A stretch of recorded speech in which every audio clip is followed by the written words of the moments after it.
Për hir të vërtetës vendosa të kandidoj kur pash që vendi po shpopullohej.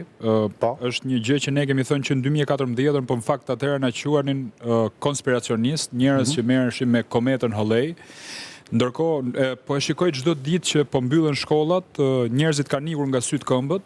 Nuk besoj që në Shqipëri jetojnë 2.400.000 banor. Jam nga ata shqiptarë që e kam prekur pash më pash vendin dhe gjykoj që këtu njerëzit po largohen se jo vetëm që nuk ka shkolla, por nuk ka qendra shëndetësore dhe nuk ka shërbime të bazë, nuk ka infrastrukturë. Kështu që e para këtë këndvështrim mendoj që nuk kemi të bëjmë me një lëvizje të lirë, siç na e thot kryeministri, por këtu kemi të bëjmë me një agjendë pastër për shpopullimin e Shqipërisë. Dhe njerëzit pse kryeministri ka këtë agjendën e shpopullimit të popullsisë? Do të çfarë përfiton ai në këtë rast? Ai nëse është me që jeni kundërshtar, me që është kjo është një gjë e keqe të shpopullosh vendin dhe Shqipërinë. Atëherë ky keqi pse bën këtë? Çfarë përfiton nga kjo?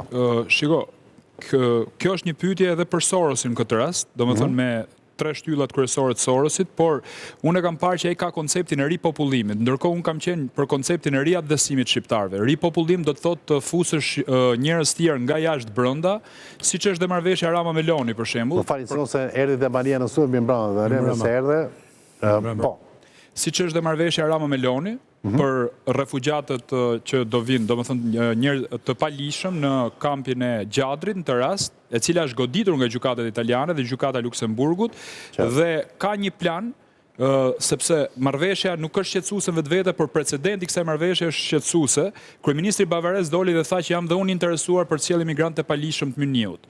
Kosto për një emigrant të Britanisë së Madhe. Shqiptarët dhe sjellim emigrantët e huaj. Pa diskutim, ky është plani mendoj unë. Ndërkohë, unë gjykoj këtë plan Rama.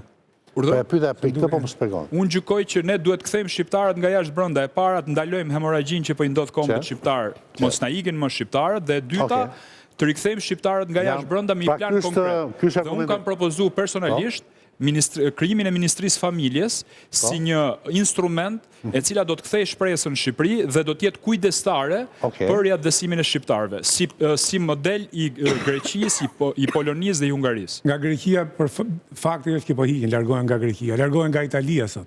Po pra, ndryshimi i largimit nga Greqia dhe nga Italia me shqiptarët që po ikin, është atje largohen njerëz saktuar për një jetë më të mirë, ndërsa këtu ju plotësohen kushtet shqiptarëve që t'i largojnë nga vendi. Pra, në rast se lexojmë memorandumin famkeq të Vaso Çubriloviçit, unë gjykoj që këtu kemi të bëjmë me këto mërbur. Jeni bërë shumë patetik me këto teori.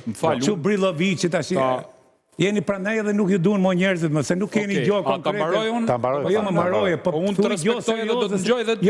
Jo më jam dakord, po nuk besoj njëri. Tash Rama po zbaton referendumin e Çubriloviçit. Patjetër. Ai kupto ku jeni apo jo. E ke lexu? Po se e kam lexu kur ti se ke pas fare, e kam lexu para 90. Shumë mirë, e ke lexu? Si duket sjellja e qeverisë? A duket që këtu kemi bërë një qeveri kuislinge e cila po zbaton këtë lloj memorandumi? Si t'ja udhëzim jetën shqiptarëve? Ti fusim shërë me njëri tjetrin, ti presim vinë ujë, Shqipëria ka 1000 defekte. Ti largojmë nga Shqipëria. Po jo se ti që është motamo.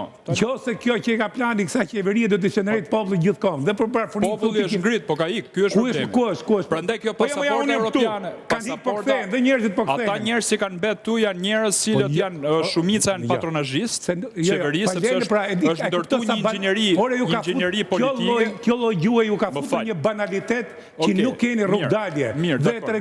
Do të rregoj. Tani do thush parrulla apo do ta marrësh fjalën? Po këto janë parrulla, po ju banalitet. Por përgjigju tezës si po them unë. Përgjigje pra, po nuk ka teza e nuk qëndron. Po ti thjesht po hedh bal,